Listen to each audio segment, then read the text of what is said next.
जिल्हा परिषद पंचायत समितीच्या निवडणुकांची रणधुमाळी सुरू आहे. अनेक इच्छुक उमेदवार हे उमेदवारी मिळवण्यासाठी सध्या प्रयत्न करत आहेत. उमरठ जिल्हा परिषद गटाचा सध्या जर एकूण उमेदवारीचा कल बघितला तर ग्रामीण भागातून उमेदवार द्यावा अशी सातत्यानं मागणी गेल्या काही दिवसांपासून होऊ लागलेली आहे. मी सध्या हनुमानवाडी या गावामध्ये आहे. हनुमानवाडीचे माजी आदर्श सरपंच आपल्या सोबत आहेत.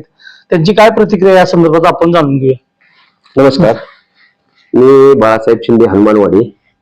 मी आता या जिल्हा परिषद याच्या मी जवळजवळ मला 61 पासून ते जवळजवळ 92 पर्यंत हा जिल्हा परिषद गट सुपणे पासून ते उंबरज पर्यंत असायचा.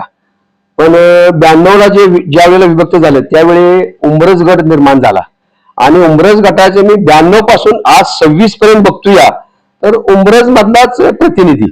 बाकीची 16 गावं ग्रामीण भागातली जी 16 गावं आहे ती तर त्याचा कुणीच कुठल्याही राजकीय पक्षाने कोणी विचार केला नाही. तर माझं असं म्हणणं आहे की ह्या 16 गावातल्या कुठल्याही एखाद्या माणसाला, ग्रामीण भागातल्या माणसाला तिकीट राजकीय पक्षाने आपण द्यायला काय हरकत नाही. बघूया ना कसं आहे, ग्रामीण भागातल्या माणसाला एखाद्या वेळेला हे होत बरं का, एखादा जर चान्स मिळाला तर अतिशय सुंदर आहे. तर माझं म्हणणं असं आहे की सर्वसाधारण ग्रामीण भागातल्या माणसाला उमेदवारी प्रत्येक पक्षाने याचा विचार केला पाहिजे. मी कुठल्या पक्षाचं नाव घेत नाही, काय नाही, आणि कुठल्याही गावातल्या प्रतिनिधीला द्या. आमचं काय म्हणणं असं नाही की बाबा हाच असावा तोच असावा असं काही नाही.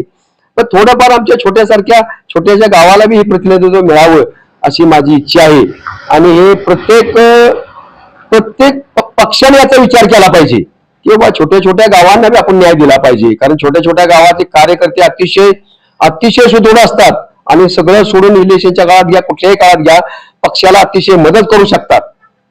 जी मोठी गावं करू बरं का मदत करू शकत नाही, तशी ही छोटी गावं फार मदत करू शकतात. तर माझी पुन्हा एकदा विनंती आहे की राजकीय सर्व पक्षांना माझी विनंती आहे की ग्रामीण भागात बाबा कुठला ना कुठला उमेदवार असावा अशी माझी इच्छा आहे आणि त्याचा त्यांनी विचार करावा, एवढंच मी सांगतो. उमरठ जिल्हा परिषद गटातील मोठ्या लोकसंख्येचं गाव असणाऱ्या वाघावचे वाघावकर आपल्या सोबत आहेत. त्यांची काय प्रतिक्रिया जाणून. नमस्कार, मी एक वाघावकर म्हणून आतापर्यंत उमरठ जिल्हा परिषद गटात प्रत्येक वेळी उमरज गावाला प्रतिनिधित्व प्रत्येक पक्षाला दिलेलं आहे. यानंतर काळाच्या ओघात सद्यस्थितीत सर्व पक्षांनी एकच विचार करावा की राहिलेल्या इतर ग्रामीण भागाला संधी मिळावी. जिल्हा परिषद सदस्य असेल किंवा पंचायत समिती येणाऱ्या निवडणुकीत तरी ग्रामीण भागाला संधी मिळावी आमची प्रामाणिक अपेक्षा आहे. ग्रामीण भागातून वाघावकरांतर्फे आमची मागणी आहे. एकूणच आपण बघतोय ग्रामीण भागातून जिल्हा परिषद गटासाठी उमेदवार द्यावा अशी मागणी आता उमरठ जिल्हा परिषद गटातून होत आहे. उमरठ जिल्हा परिषद गटामध्ये 17 गावांचा समावेश आहे.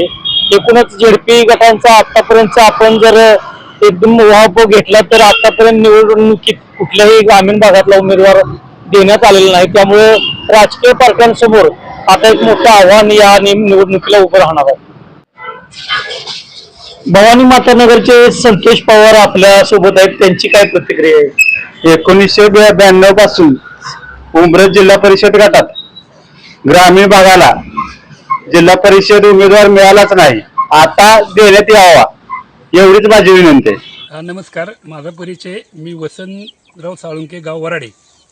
आज जे जिल्हा परिषद जे निवडणूक आज तोंडावर आलेली आहे किंवा चालू झालेली आहे त्यामध्ये आजपर्यंत आज जर बघितलं गेलं तर आपण उमरज हे मोठं गाव आपल्या गटामध्ये असल्यामुळं 17 गावापैकी उमरज गावामध्येच या जिल्हा परिषद गटाचं तिकीट दिलं जातं. बरं, आमची अशी विनंती आहे की जे सर्वपक्षीय नेते मंडळी आहे किंवा सर्व पक्षांना की जो काय उमेदवार आहे तो एखाद्या छोट्या गावातून द्यावा. कारण छोटे गाव बी आपल्याला प्रत्येक ठिकाणी सहकार्य करत असते आणि छोट्या गावातला एखादा जर उमेदवार आपण दिलात तर तो सर्वसामान्याच्या कामासाठी उपयोग पडतो आहे आणि मोठ्या गावाचा तर कायम आपण विचार करतोच. तर मी असं माझं मत असं आहे की आपण सर्व पक्षांनी आपल्या या छोट्या गावातून जे 17 गाव आहेत त्यामध्ये कुठल्याही गावातून आपल्याला एखादा उमेदवार द्यावा अशी ही माझी विनंती आहे. श्रीपती साळुंके आपल्या सोबत आहेत. त्यांची काय प्रतिक्रिया आपण जाणून घेऊया. बर, जिल्हा परिषद पंचायत समितीच्या निवडणुकीच्या संदर्भात माझं म्हणणं असं आहे की आजपर्यंत जिल्हा परिषद म्हटलं की उमरठ सारख्या मोठ्याच गावात उमेदवारी माझा म्हणण्याचा उद्देश असा आहे की आता खेड्यात बी कुठेतरी थोडस आम्हाला द्यावं, कुठल्याही पक्षानं कुठलाही उमेदवार द्यावा, आम्ही त्याच्या पाठीशी खंबीरपणे उभं राहायला तयार आहे.